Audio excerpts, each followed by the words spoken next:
and strain diagrams. The first one we're going to talk about is the stress and strain diagram, believe it or not, I know. It's called the stress-strain diagram because on one axis is stress. Yes, normal stress, which is going to be, again, the normal force divided by the area. And on the other axis, we have strain. Strain, again, is going to be that little epsilon, and it is del, which again is the change in length over the original length. So it does get its name from, obviously, the two axes, and how it looks. This is going to be kind of fun. It's going to first start off coming at an angle. Try to get this good. So it starts coming off at an angle, nice little angle. Then it kind of rounds itself a little bit. And then it goes flat for a bit.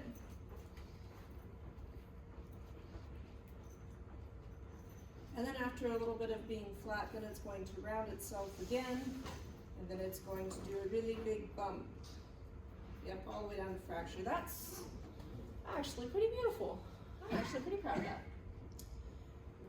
So we have a few things here. This is how you will see the stress-strain diagram usually drawn. This is how it will usually look for something like steel. And we use steel a lot, so this is pretty much a very generic, very standard stress-strain diagram. But I will tell you that it's not accurate. It's not accurate for two reasons. Reason number one is that this area is not that big. Whereas it looks like you're going to have pretty significant strain at that spot, in reality, that region exists about yay big. So it's actually pretty squished. The reason we draw it out pretty long is just so that you can see it and actually talk about its pieces a little bit more. The second reason that this diagram is not actually accurate is because of this area over here. In this area, we're pretending that once we've hit a maximum amount of stress that all of a sudden it starts to drop off. And that's not true. This is what we like to use for our engineering diagram, but in reality, what's actually happening is at that ultimate spot, the top spot, it continues to go up until fracture. Yep, continues to go up. So what we're going to do is talk about every single one of the spots on here that's important and the regions. So we're going to just mark it all up, and we're going to go from this little bumpy part straight down a bit. That first bump in the graph straight down. This is called the elastic region. That's the elastic region. We have 2 points in the elastic region that we care about. Let's zoom out a little bit and start talking about it. The elastic region. In this region, we apply a load. The material, the whatever it is, deforms. Who would have guessed? And if we unload it, what actually happens is it goes back to normal.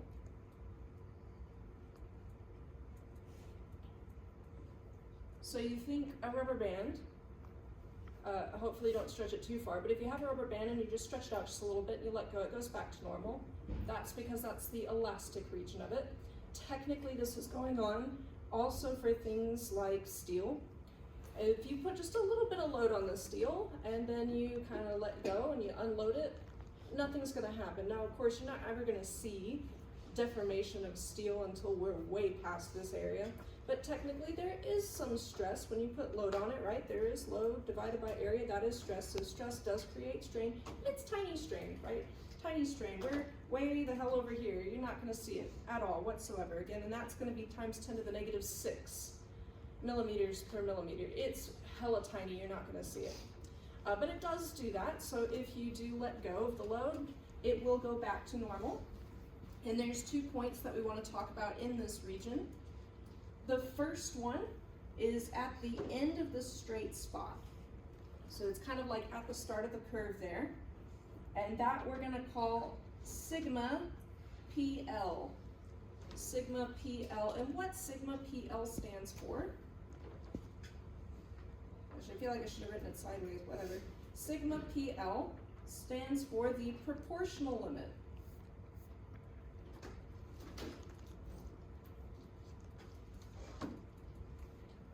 So the proportional limit, of course, it is simply just the end of the straight line.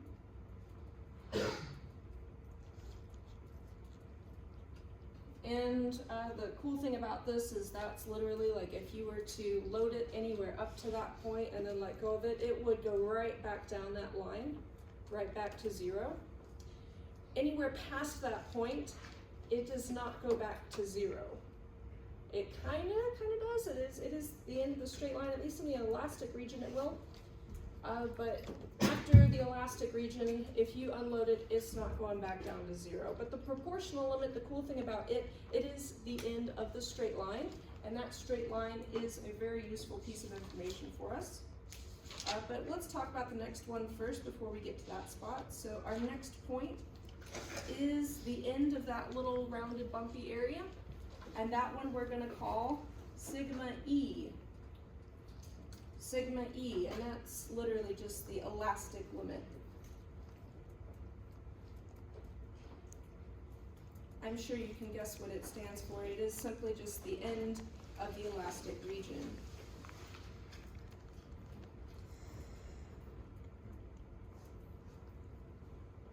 Right, so we have the proportional limit and the elastic limit. Those are our two pieces that go on in the elastic region. So cool things about the elastic region is we do have a few equations to go with it, mainly Hooke's law, which is where we get the stress-strain relationship from. So our very first equation that we're going to have is, again, this is called Hooke's law. It's a very simple equation. It's simply capital E is equal to stress divided by strain. So stress over strain, if you're looking back at the graph though, stress is y, strain is x, y over x, that is rise over run. That is actually the slope of the elastic region. So that slope is E, and E is our modulus of elasticity.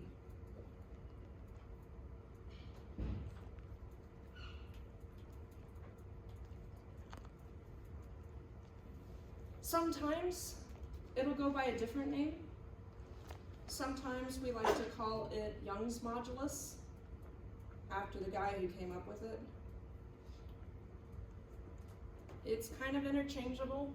If you want to call it Young's modulus, just always call it Young's modulus. If you want to call it modulus of elasticity, just kind of always call it modulus of elasticity. Either one. I'm going to call it modulus of elasticity for you so that you don't have to remember people's weird names.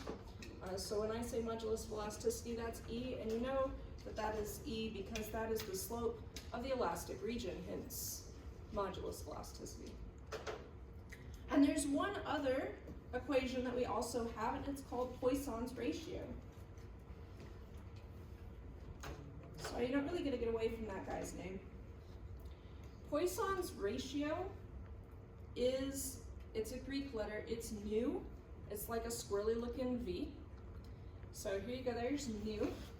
And this is equal to negative strain in the lateral direction over strain in the longitudinal direction. So latitudinal is perpendicular to the normal, and longitudinal is parallel to the normal force. So effectively, what Poisson's ratio is when you pull on that rubber band, it obviously gets longer, but at the same time, it gets a little skinnier, right? So Poisson's ratio is the ratio of how much it shrinks horizontally compared to its lengthening or stretching, however you really want to call it. So that's Poisson's ratio. Those are two things that we can definitely calculate, and we like to calculate. Obviously though, if we're having microscopic levels of strain, Poisson's ratio isn't really going to be a very big thing. But it is definitely different for every type of material, and it is important to know for every type of material, because if your thing gets too skinny, maybe that's not good for you, or if it squishes, of course, if you shrink it, if you're in compression and you squish the object, it's obviously got to get fatter. So how much it does these two things can affect your influence for design. Usually it doesn't. Just kind of helps us figure out what the cross-sectional area though is at a specific time. And that's the end of the elastic region, which again is a very tiny, tiny part of this diagram.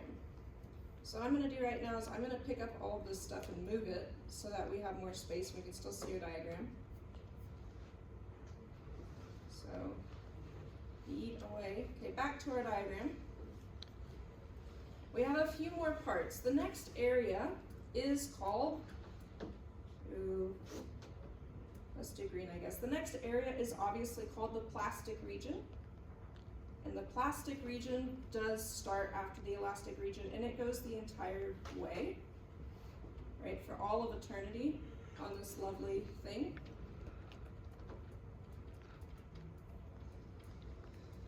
But there's some more pieces inside of it.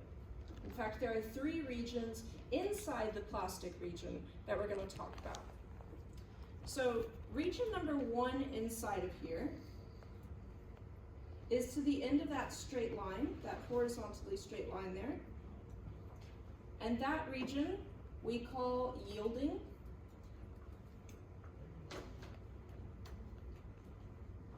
After the yielding and up to the highest part, that highest part there, this area, up until that spot, we like to call strain hardening.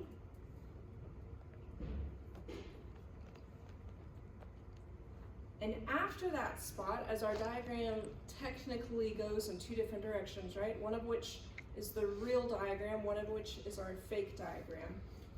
After that region, we call, oh, this is terrible, we'll do it. We call this area necking.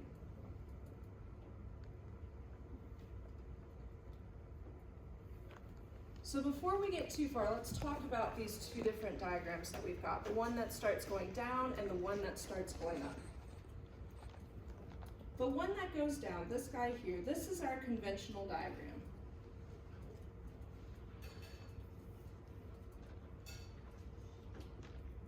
That's the standard. And what this is, we have 2 different points. The points where I put the little X's. These are the failure stresses. Sigma F is failure stress. We're going to go write that down later on. But we have 2 different failure stresses, right? One that went up and one that went down. The failure stress, remember the stress is a load over an area. Once you get into the necking region, your cross-section does actually start to really squish inward as you are pulling outward. So it does neck, it does start to get really, really skinny. So technically, as that area starts to get smaller, stress obviously is going to go up. So the actual diagram goes up because we have a changing area. Right? It is squishing down. So we do have a changing area in actuality. However, you can't just measure that, right? You really don't want to put your face next to something that's about to break. That's not a smart idea. So we're not actually able to measure that changing area as we do things. So that's why our conventional diagram goes down, because our conventional diagram is using the original area. So if you start off with a bar, and that bar has a certain length, width area, and you put a load on it, you're going to get the stress. And as you continue to put load on it, your stress is going to increase, increase, increase, until a point to where it seems like the load that you're putting goes down, right? because it's actually into this necking region, and it seems to drop quite rapidly, but in reality, you're actually putting more load on it, but your area is getting smaller, smaller, smaller, your stress is actually going up. So technically, our real diagram goes up, and that would make logical sense, right? Obviously, you can't just drop off to the planet and just call that failure, because else how would you get to that spot? But we can't measure that area in real time, so our diagram as we normally draw it goes down. So but let's talk about the 2 points that are going to effectively exist outside of the failure point in our graph here. So we do have a point somewhere here in this flat region, and it doesn't exactly matter where. Technically, you could draw it legitimately right after the elastic limit. It's just anywhere here along this line, and we call that sigma y. And we already talked about this like the other day, right? We did actually have one of these, and it was called the yield stress. Then there's also another point, who is, I guess we'll use red, up here at the tippity top of the bump, and that's sigma u. So now that we've marked up all of these things, let's go talk about what all of these things actually are. Starting with the plastic region and then talking about each individual little region, we'll go break down our stuff. So step number 1, we do have the plastic region. And the plastic region is similar to the elastic region, except you load it. Obviously it deforms. And if you unload it, it does not go back to 0. It doesn't go back to normal. It retains some deformation.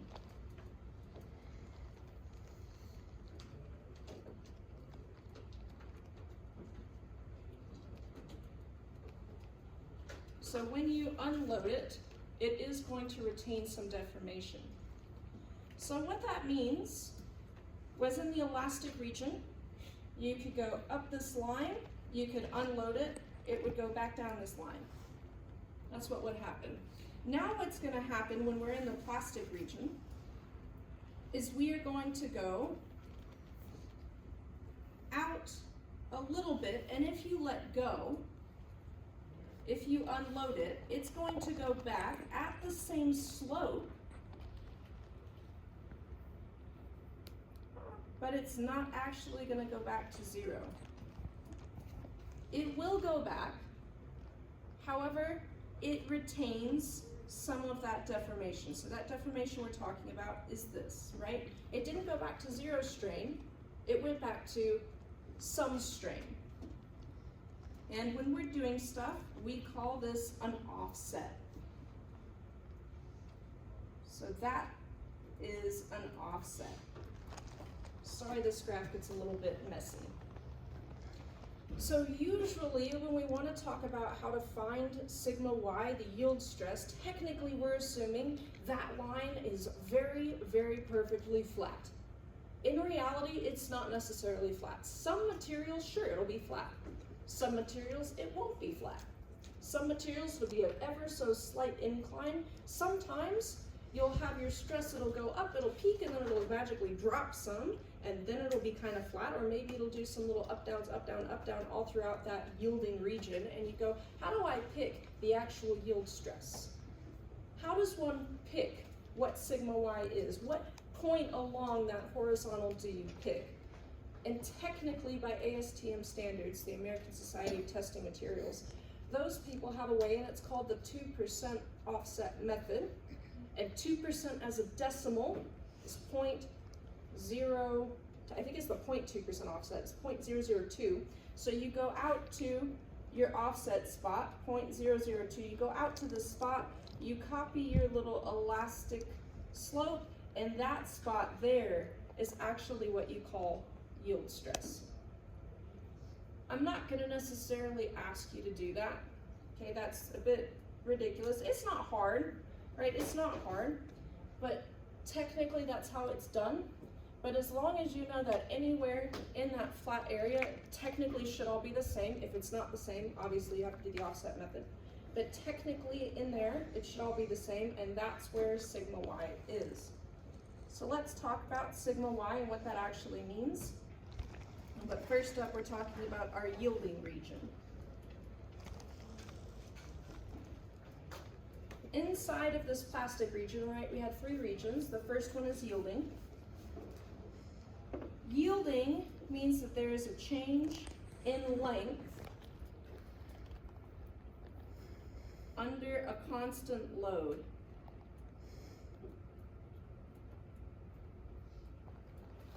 Now you might be thinking that doesn't really make too much sense, right? How does it make sense that you have a constant load yet it's constantly getting bigger, bigger, bigger in terms of strain? If it's getting longer and longer and longer in terms of strain, technically what would be going on with the area, it would be getting smaller, just ever so slightly, right? Hence that line's not exactly flat. But that's what's going on with yielding. You don't really have to apply more load in order to get it to deform. It just kind of does. It's like fatigue. It's just kind of slowly just stretching itself out at this point. And once it stretches itself enough, then we get into the next region. But before that, we did have sigma y, and it is the stress here that is in the yielding area, which we call this the yield stress. And I will tell you something about this diagram. There's a whole bunch of parts to this diagram, and we don't ever want to meet them. We want to stay in the elastic region. What happens when you go out of the elastic region is the Florida bridge collapse, right? Technically what happened is it was post-tension, pre-tension, however you want to look at it. They were doing both. But they pulled the cables that were in the concrete. It was a concrete bridge with these steel cables, and they pulled the cables. It hit yielding. It hit yielding. So it starts to stretch a little bit further. And then on top of that, you already cracked the concrete, so the concrete's already dropping. It's pulling a little bit further. We're into the no-no land. And if you're into the no-no land, you add more stress, what's going to happen to that? We're gonna get further and further and further, and shit's not gonna go well. So we really don't wanna be in that area. We really don't. If you hit yield stress, your thing is going to break. Technically, it's not going to break just yet. Technically, what's gonna happen is you're gonna have sagging. Right, so the reason that we as engineers call it a failure is because if you looked up and the roof was sagging, you would not feel comfortable. You would say, I'm not sitting in here, I'm getting out. And that's on purpose. We want you to look up and go, oh hell no, I need to leave. And you're safe, you have time to leave because we do have the rest of the diagram before it actually fails and you're actually dead. But an engineering failure is not it breaking. An engineering failure for us is when it doesn't do what we designed it to do. You're designed to sit in this room, you're designed to feel safe. If you don't feel safe in this room, that's a failure. That's a failure of your design. So if you magically hit yield stress, it's gonna start to sag, right? Because it's gonna start to elongate, which means is the longer it gets, the more it's gonna sag, right? It's gonna go through this whole big old curve. So when it's doing that, you don't feel safe, that's failure. So for us, when we're doing our designs, if you recall with our average stress stuff that we were learning about last time, we said the failure stress was the yield stress. Because if we get past yield stress, if we even get to yield stress, we have failure in the mind of you don't feel comfortable being in the design. So that's what we actually call failure in terms of our calculations, but that's not failure of the material. It can go on further until it'll inevitably snap, but that is failure as far as we are concerned. So typically, we only get this far. Yeah, typically we only get this far into the diagram. After that point, you don't want to be anywhere near it. However, there is more to this diagram, right? After the yielding, we get into strain hardening.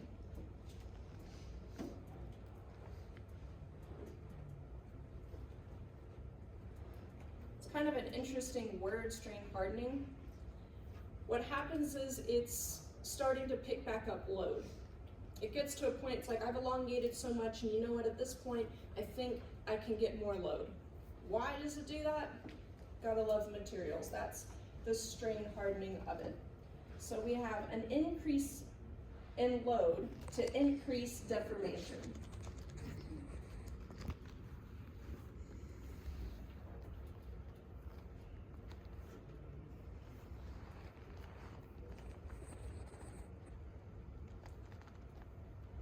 Yielding didn't have to increase the load, it just starts to deform more. But once you hit the end of the yielding region, now you have to actually increase the load to get more deformation. Don't know why you want more deformation, but say you did, you have to increase the load. And there's only one thing going on in strain hardening, right? It goes up, up, up, up, up, until it hits sigma U. And sigma U is our ultimate stress. Right, so it is ultimate stress.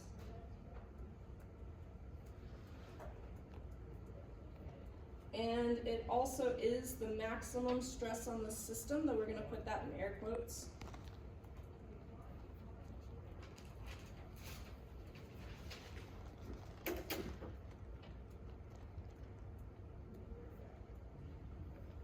So the reason it's going to be in air quotes here is because if you look back at that diagram, that's not the real maximum. That's the maximum on our conventional chart, but that's not the real maximum. That's the maximum before you get into the necking region. When you're in the necking region, you have a few seconds before it's snap time. And legitimately, when we were testing a whole bunch of straps, you'll test these in solids lab. Theoretically, they haven't got rid of that. But when you go take solids lab and you break a steel specimen, you will watch it neck. It'll go for maybe 5 seconds. It's like, oh look, it's starting to squish. Cool, bam, done. That's it. So the necking region, yeah, it's really, really fast. And obviously this is the maximum it can take before it hits the necking region. So on our graph, sure, conventional diagram, that's the maximum. On the real diagram, clearly it's not the maximum. But that's the maximum as far as we're concerned. And obviously it's also the end of strain hardening.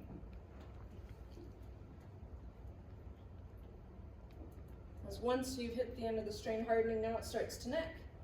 And therefore it starts on our diagram going down. So the last region that we do have to talk about is necking. So the necking region is where load decreases and deformation continues.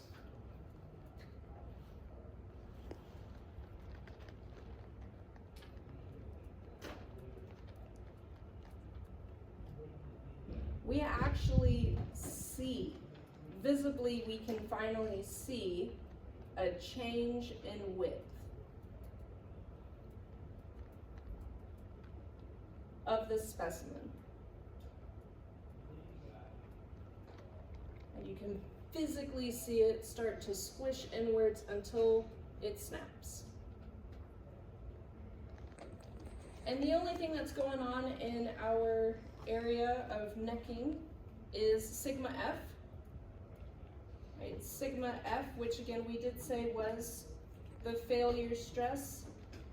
It's also maybe called fracture, as that's where it actually breaks. So fracture stress is sigma F, and it is again the end of the necking region. It's the end of the graph entirely. So it snaps. So you think load decreases in this area, so obviously stress has to decrease, yes, on our constant area. That's how we get the conventional one.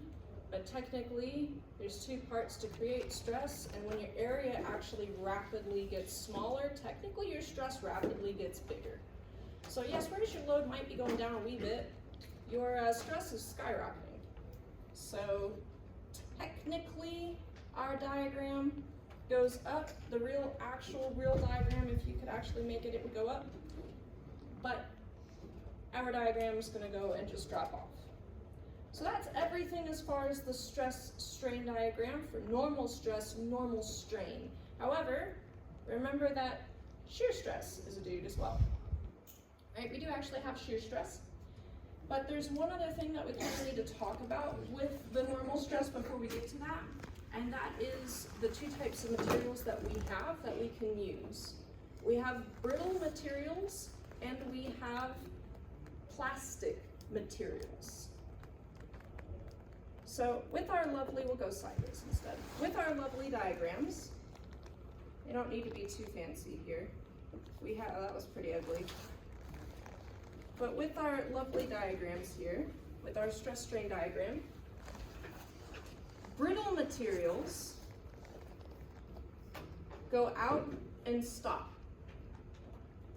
Which you might be thinking, well, this isn't too bad. It's pretty elastic. It's elastic all the way up till failure, effectively. So when is failure gonna happen? For you, it's sudden. It's like, oh shit, we just passed it, right? There it went. There went the end of the elastic curve. Magic, that was all.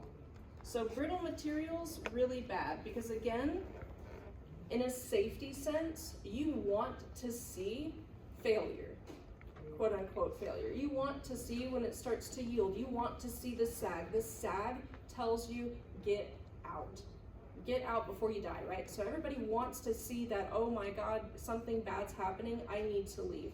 You want to know that you have to leave, because if it was a brittle material and it just gets to the point and it snaps, well, congratulations, everybody's dead. We don't want that. We don't want that. So what we really want is not brittle, we want plastic materials. Plastic materials, yes, they do have their straight parts, but then they also go into the plastic region. So brittle materials just end.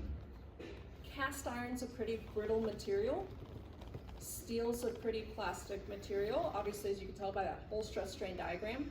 So we like plastic materials, even though when you're looking at it, you're going, maybe that one doesn't have as good of a yield stress, you know, it's gonna stop a little bit short. Yeah, well, at least people don't die when you hit that spot. So brittle materials, very, very, very tiny, if any, plastic region. Plastic materials, very big, big, big, big plastic region. So again, we prefer plastic materials. That's gonna come up, that's just gonna be a question that you guys are gonna have in your homework that I assign, and just in general, just know that plastic materials are obviously better. And now we're gonna hop on to our next diagram, which is the shear stress strain diagram.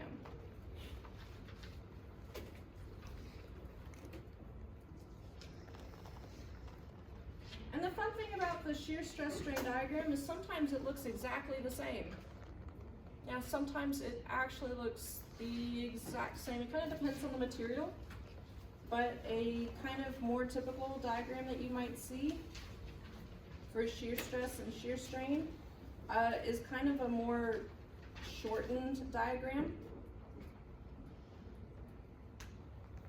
So shear strain, remember we covered that. Shear strain was gamma. Shear stress was tau. Again, tau is V, the shear force over the area. This is the average shear stress. Average shear stress. What it looks like is it does start off with a nice elastic region, obviously. Kind of the same thing going on here. So elastic region, which means it's going to be a nice straight-ish thing. Cool. And then after that, it's just kind of be a bump. And that's a typical shear stress, shear strain diagram. We have two regions, right? You have the end of the straight line region, which is the elastic region.